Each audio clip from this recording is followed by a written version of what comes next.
Hi guys, hopefully welcome back. And if not, welcome. Let's continue to go down these rabbit holes together, shall we? Before we get started, these shelves were empty last time, and I only want to mention that because my kid's the one that gave me the ideas to put these up. This book is a friend called Anne. That's actually her book about the perspective of Anne Frank's best friend in World War II. This book is called Murder in Muncie Creek. It's about the first man legally executed in Williamsport, Pennsylvania.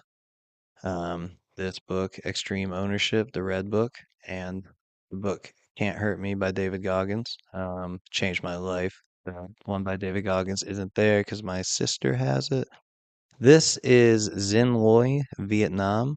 Um, Perspective of a chopper gunner that's also from Williamsport, PA, that lived through Vietnam, but all the accounts from on the ground going into the underground hospitals and tunnels was actually wrote by my grandfather, because he did it.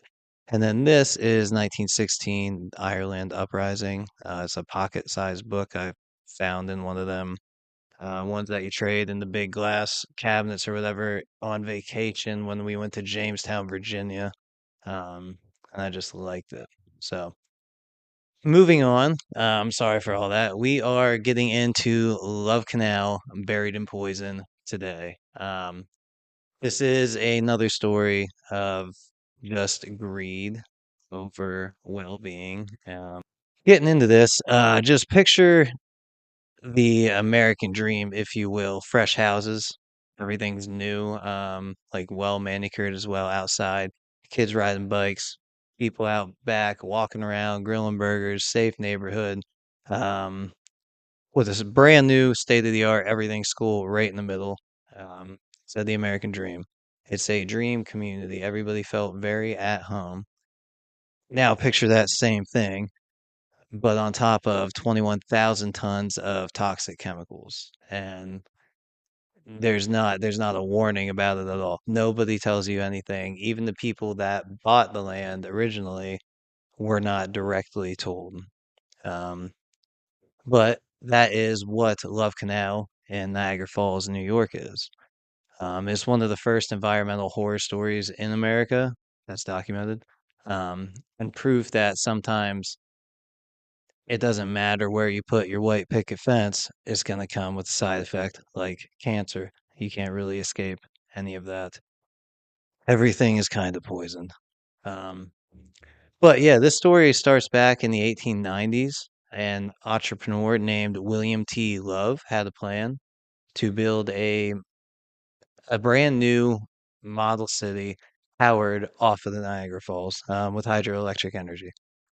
Which is super ambitious at the time, which was an awesome thing to try to get underway, but it never worked out. He dug part of the canal for his grand project, but investors bailed on him and money dried up before he could complete it. So all that he inevitably got done was a big useless ditch that was 3,000 feet long, 60 feet wide, and roughly 30-foot deep.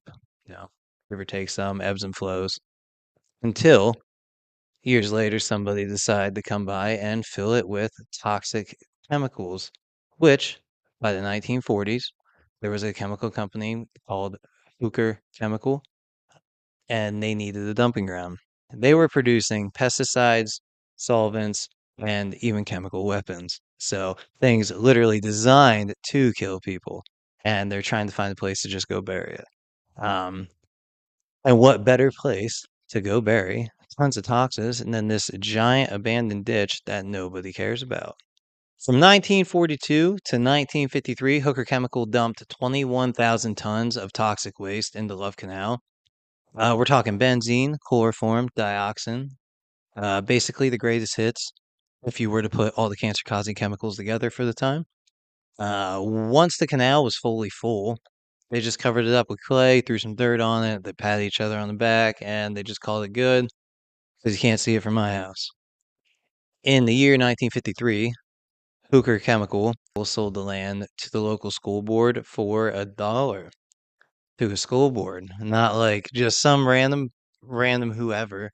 They sold it to a school, and That was it. For, I mean, less than what it cost to buy a cup of coffee today. By a long shot, actually, depending on where you go.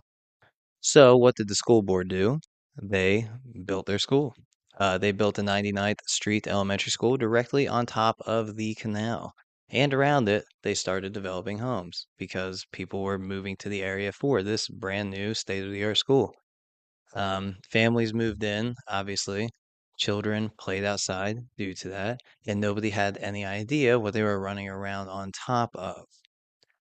For a while, everything seemed fine, like it would at first when you put a band-aid on it. But in the late 1960s and 70s, all this toxic poison started to escape the ground and come up to the surface.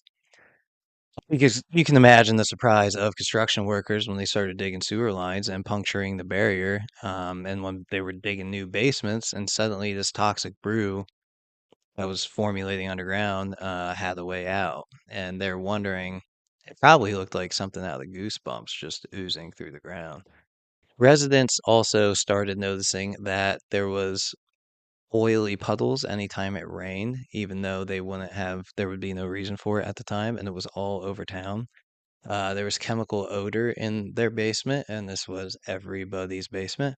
And this, I mean, should have been a dead giveaway, but there was black, like tar sludge that would literally bubble out of snow during the winter. I don't know if it was just the cold temperatures that changed it that much or what it was.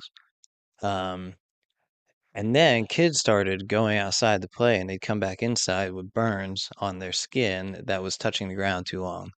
Uh, especially their feet and their hands, and dogs would come back inside with blistered, raw, bleeding paws from running around in their backyard.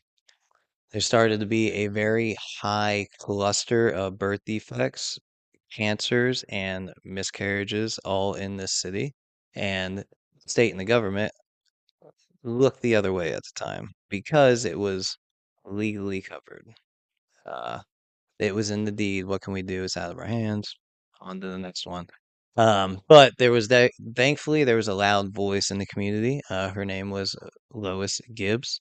Lois was a young mother whose son went to the 99th Street School that they built on top of the poison. And he was constantly sick, and she started to actually go around door to door talking to neighbors and connecting the dots like an investigative journalist would. And I appreciate that about her. She documented the amount of seizures, miscarriages, birth defects, illnesses, and all of it made no sense. There was no reason for these people to be having these experiences, but they were.